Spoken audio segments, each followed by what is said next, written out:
All right. Welcome to another episode of Six Pack Jacked Code of Conduct. Hot topic today. We're going to be discussing the cardio myth and specifically addressing whether or not cardio should be a primary strategy for fat loss. And we're going to contrast this against strength training and look at whether strength training could actually have better long-term benefits to fat loss. Now, here's the thing. I got to preface this with the voices are all around out there. And the thing that I have, look, here's the thing. Being an expert in a certain topic requires somebody to actually have experience.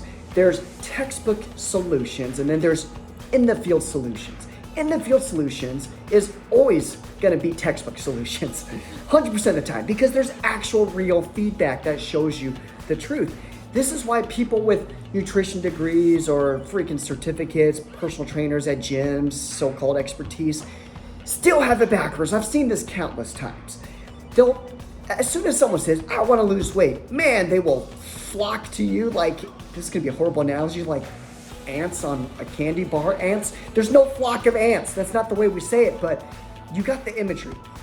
It's not, I mean, you can do excessive, here's the truth. You can do excessive amounts of cardio. Yes, you burn calories as soon as you do cardio.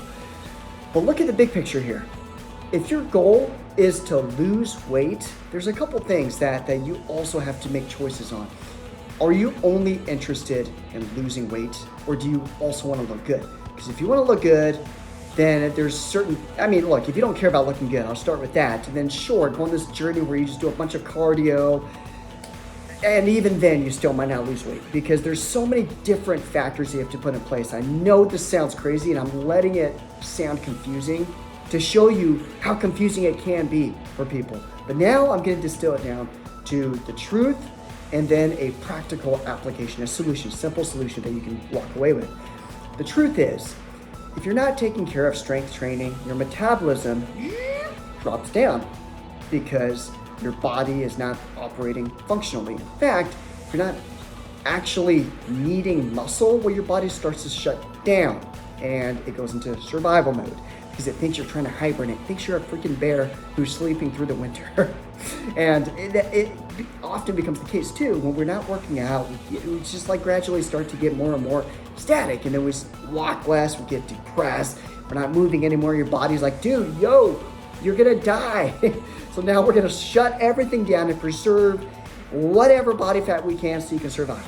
So if you're only doing cardio, you're not doing strength training, metabolism goes down. So yes, you can burn calories doing cardio, but critical question to ask is, are you even tracking how many calories you're eating? Look, no amount of cardio can make up for poor eating. If you're eating way too many calories, more calories than your body burns in a day, and that included doing cardio, guess what? You gain weight. Cardio is not the solution to body fat loss. All right, so here's a better alternative. Do strength training. Track how many calories you're eating. Eat at a caloric deficit. Do strength training so that you actually build muscle while you're dropping body fat, which also gets your metabolism at the optimal levels. Eat clean helps your metabolism as well. Isn't it funny? Everything goes back down to the basics. Eat clean, have a good workout plan, stay consistent, have optimal metabolism, have good chemical balances in your body, feel better. Look, it's all about the basics here. So the cardio myth is that if you do cardio or HIIT training, I said it backwards in my previous video because I don't really care about HIIT training, high interval intensity training, that is not a solution to body fat loss. Yes, it can help burn calories in the moment. If you really want the long-term solution, eat at a caloric deficit, track what you're eating so that you can make sure you're eating at a caloric deficit, and make sure you get your strength training in so you can have good metabolism. So that's the solution. There's so many voices out there, so much confusion. Simple, decide what you want.